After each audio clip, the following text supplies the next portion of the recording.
چه ارزشی داره اون پست و مقامی که زیرش خروار خروار خون ریخته بشه. باور بکنید وقتی یزید سیدنا حسین رضی الله تعالی عنه را به شهادت رساندن، سر حضرت حسین را بردن به دربار یزید. گوش بدید، خیلی ها امروز ما در دنیا محبت حسین را داد و فریاد میزنیم، اما کارهایمان از یزید هم پس داره. روی یزید رو هم بعضی انسانها سفید کردن. سبحان الله. سر حضرت حسین را داخل تشتی کرده بودن، بردن پیش یزید. ابن زیاد هم حاضر بود.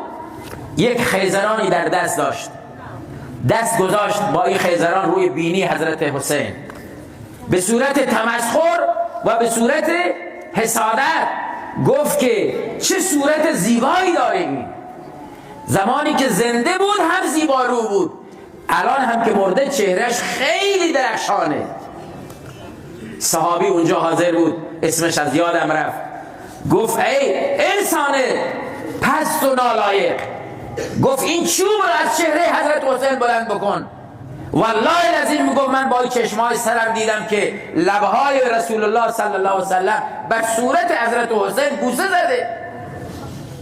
تو داری نسبت به این چهره بی احترامی میکنی. تاریخ گواهه، تمام کسانی که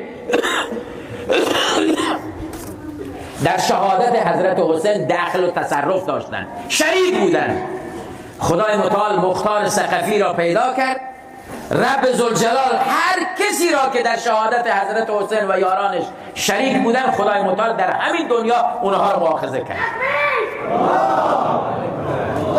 همون خدای عزوجل با همون قدرتش هنوز حاضره. هست یا نه؟ خدا عاجز شده؟ پیر شده؟ قدرتش کم شده؟ خدا با همون قدرت کاملش زمان حضرت حسین هنوزم هست. الله قادر جباران دنیا را پوزشون را به خاک بماله. کار الله. یقین بدانید موعد که برسه رب ذوالجلال معطل نمی کنه.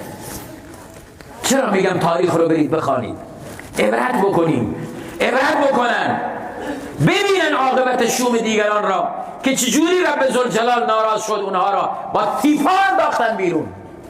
الله قادر همین الان هم بر دیگران همین کار را بکنه.